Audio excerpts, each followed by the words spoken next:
Bienvenidos a Museos Inteligentes, primer podcast dedicado al análisis de tendencias museológicas de América Latina, completamente desarrollado en español. Bienvenidos y bienvenidas a un nuevo episodio del podcast Museos Inteligentes. El tema que les traigo hoy no es tendencia en absoluto, pero me he dado el privilegio de empujarla desde este lugar.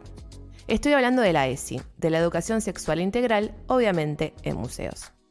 Y para empezar, les comparto una pregunta que una vez me hizo una autoridad del Ministerio de Cultura. ¿Por qué un museo debe hacerse cargo de la ESI? Esta pregunta creo que nos va a servir como eje conductor a lo largo del episodio. Pero antes le quería comentar cómo, desde una perspectiva personal y profesional, surge esta inquietud en mí. Durante mi infancia y adolescencia concurrí a un colegio católico. Y yo no recibí puntualmente ESI, pero sí lo que recibí fue Educación para el Amor. El título puede sonar un poco edulcorado, les doy la derecha, pero luego de intercambios y charlas con diferentes amigos y conocidos que fueron a otros colegios privados católicos y a escuelas públicas, me di cuenta que recibí más educación sexual que muchas otras personas. Sin embargo, se trató de una educación sexual puramente biologicista, higienista y obviamente heteronormativa. Básicamente, cómo no contagiarte de ninguna enfermedad y no quedarte embarazada si no lo deseabas. Por otro lado, tuve el privilegio de tener una abuela adelantada a la época, con la cual podía hablar de sexualidad, sobre todo relacionada al placer femenino, que quizá en ese momento no lo conceptualizaba de esa manera, y también sobre diversidad sexual. Dentro del background amiguístico, alrededor de mis 20 años, me había hecho amiga de dos pibas bastante feministas. Recuerdo horas de debate, lectura, discusiones. De hecho, habíamos creado un grupo de WhatsApp que se llamaba Las Simonetas en honor a Simone de Beauvoir. En fin, quizá muy similar a lo que pasaba en otros grupos en ese momento que no conocíamos. De algún lado habrá salido Ni Una Menos y La Marea Verde. Respecto del trasfondo estudiantil, para mi tesina de terciario de museología, justo cuando estaba atravesando ese descubrimiento del feminismo, fue sobre historia de la moda desde una perspectiva crítica. De hecho, se llamó El sometimiento de la mujer a través de la moda. Hoy la leo y le veo mil errores y huecos, pero me sigo sintiendo orgullosa de la idea fuerza. Porque tocaba temas como restricción de movimiento, estereotipos de belleza, prendas liberadoras, etc. Para la expo elegí el patrimonio del Museo del Traje de Buenos Aires. En el 17 me convocan desde el Museo Evita y me encuentro con casi todas coordinadoras de área, mujeres que pretendían hacer aterrizar de alguna manera la perspectiva de género en la oferta cultural. Yo estaba en ese entonces en el área de educación y era museóloga. Mi training y objetivo en materia de educación de museos era y es que el museo de verdad se pusiera al servicio de la escuela, que sea su herramienta educativa. Entonces me puse a investigar qué problemáticas estaban enfrentando las escuelas, problemáticas a las cuales el museo pudiera asistir o colaborar en resolver. Y ahí es donde descubrí que existía la ley nacional, la ley 26150, que es la Ley de Educación Sexual Integral, que indica que todo niño, niña y adolescente tiene el derecho de recibir este tipo de educación en su escuela. Y hago foco en el concepto de integralidad, porque ahí es donde vi el punto de contacto entre la escuela y el museo. ¿Qué mejor insumo para aprender sobre desigualdades sociales y de género que los museos y sus colecciones? Es decir, plantear al patrimonio como campo de disputa simbólica. Para conocer un poco más sobre las dificultades que enfrentan las escuelas respecto a la enseñanza de la ESI, convoqué a Laura Canals, especialista en educación sexual y coordinadora de Poner en Juego, con quien además hice mi primer taller sobre el tema, y ella nos da su mirada. Yo creo que los principales obstáculos que tienen actualmente los docentes para aplicar los lineamientos de la ESI son, por un lado, las capacitaciones. Yo creo que faltan capacitaciones que sean más didácticas, que no sea solamente hablar de alguna temática, que por supuesto que es necesario que conozcan la teoría, pero falta una bajada de esa teoría, falta un mirar esa teoría en el día a día y fundamentalmente pensada desde las situaciones de aula. Yo una de las propuestas que suelo hacer es, miremos cuál es la problemática que hoy tenemos en el aula para ahí entonces planificar la ESI en función de eso. Si no, a veces la sensación es, yo hablo de género, pero mientras tanto me está estallando una situación, violencia, de bullying, hay alguna situación de abuso que queda ahí frenada o tapada. Entonces yo creo que esa es una primera cuestión, que es la falta de capacitaciones con herramientas, la falta de capacitaciones donde haya una didáctica de la ESI, que la realidad es que todavía no existe una didáctica, o por lo menos está ahí, ¿no?, pensándose. Y por otro lado, la falta de herramientas, la falta de recursos didácticos, que existan materiales que permitan llevar todo esto al aula.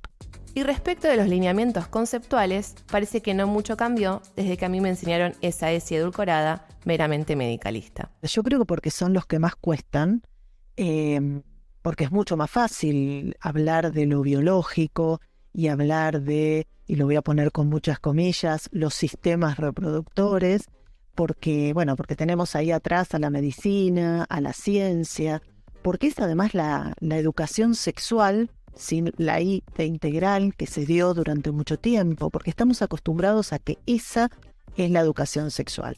Y la realidad es que no la pensamos justamente de una manera interseccional, no siempre se la piensa. La realidad es que sí, de a poco se está empezando, especialmente en la teoría, ¿no?, en distintas líneas teóricas que están comenzando a hacer estos cruces. Ante este panorama, recapitulo un poco. Todo lo que voy diciendo tiene como marco conceptual y de acción la idea de un museo como servicio, es decir, la idea de generar proyectos culturales que no solo nos gusten al staff y a los directivos, que no solo cumplan con nuestras misiones institucionales, sino que de verdad agreguen valor a la sociedad. Y en este caso es claro, hay un problema educativo y una falta de garantización de un derecho al segmento más joven de la población. No se enseña la ESI o solo la parte medicalista. El museo tiene con qué colaborar. Joana Palmeiro, museóloga especializada en educación de museos, nos da su mirada respecto a este tema. Si la escuela ya está abordando la temática ESI, entonces es interesante ver desde qué punto de vista los docentes lo están abordando, qué están haciendo y cómo el museo puede acompañar ese proceso, materializarlo con... O sea, a mí me parece que lo importante de los museos es que tenemos esta capacidad de narrar a través de objetos, a través de lo visual. Entonces, ¿de qué manera podemos aportar a la educación sexual integral a partir de lo material, a partir de los objetos, a partir del espacio, a partir de la espacialidad, del ocupar, del proponer y del hacer? Esto no quiere decir que vaya a ser un camino de rosas, porque como sabemos, la ESI despierta malestares de varios tipos. Conocemos las frases "con mis hijos no", o "les van a enseñar a ser homosexuales", y otras tantas. Vos quizá me escuchás y me decís "¿qué me importa? Es un derecho, lo voy a trabajar igual". Y estoy totalmente a favor, pero tus autoridades, quienes tienen que darte el presupuesto, pueden llegar a tener temor a estas críticas. Por eso es clave tener a mano las justificaciones legales a la hora de vender o defender un proyecto.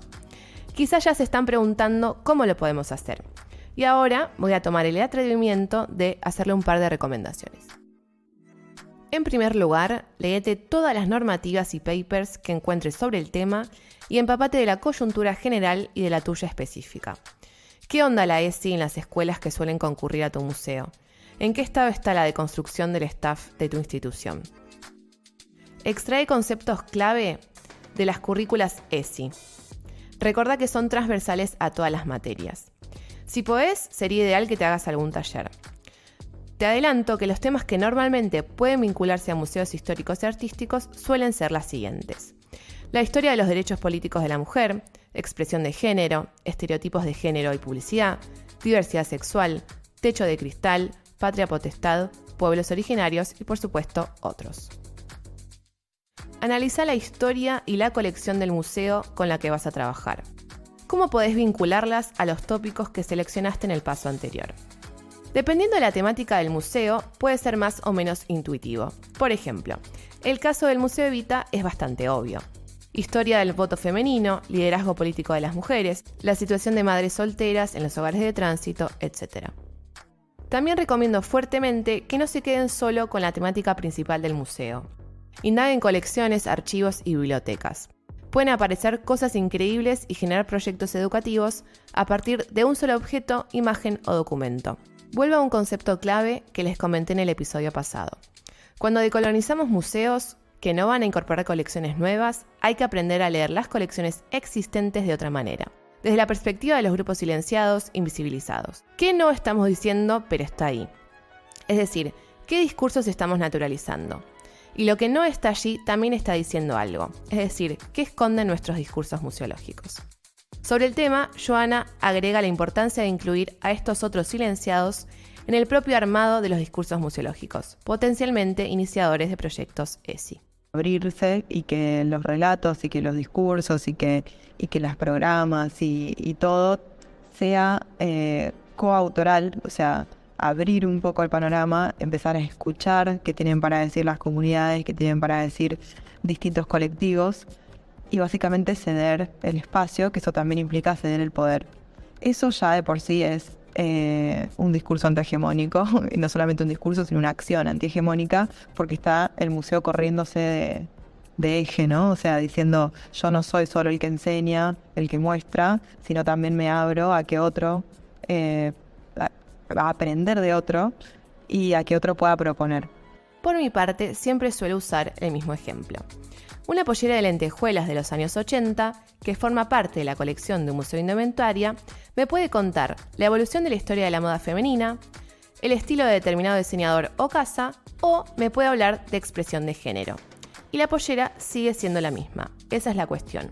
¿Cuál va a ser el approach hacia el objeto que va a ser el museo? Agrego otro ejemplo. Un museo que conserva juguetes históricos, que sabemos bajan y refuerzan estereotipos de género. Puede contarnos la evolución del juego o del juguete a lo largo del tiempo, o atravesarlo y tensionarlo, y contarnos sobre cómo la industria del juguete ha consolidado los modelos de feminidad y masculinidad en la historia y en la actualidad. Para ir cerrando, algunas conclusiones. La ESI no es solo biologicista, y es en esa parte sociohistórica y de derechos en la que los museos tienen más para dar. Los museos pueden ser grandes aliados de las escuelas porque podemos colaborar en tensionar simbólicamente un patrimonio. La ESI no es solo la historia de las mujeres, involucra y atraviesa a todas las minorías simbólicas. Yo suelo irme más por ese lado, por mis intereses personales y profesionales, pero tenemos que ser conscientes que podemos abordar la historia de todos los grupos no hegemónicos. Podemos generar proyectos ESI con muy bajos recursos. Por último, anímense y trabajemos en pos de museos creando proyectos ESI, para y con las escuelas. Después de todo, mira lo bien que puede hacer esa pollera de lentejuelas de tu colección. Si les gustó el episodio y les gustaría profundizar más sobre el tema o compartirme sus pensamientos, me pueden encontrar en Instagram en @florcroiset, desde donde suelo compartir más info y casos. Con gusto entablamos debates. Es un tema que me interesa sobremanera y espero haber contribuido a abrir cabezas e inspirar proyectos. Soy Flor Croiset, pensando museos desde Argentina. Hoy podés escuchar el podcast Museos Inteligentes gracias al Fondo Metropolitano de la Cultura, Artes y Ciencia de la Ciudad de Buenos Aires, que financió la labor de sus integrantes. En locución y producción, Florencia Croiset. En edición, Eduardo Rábago. En comunicación, Agostina Lombardo.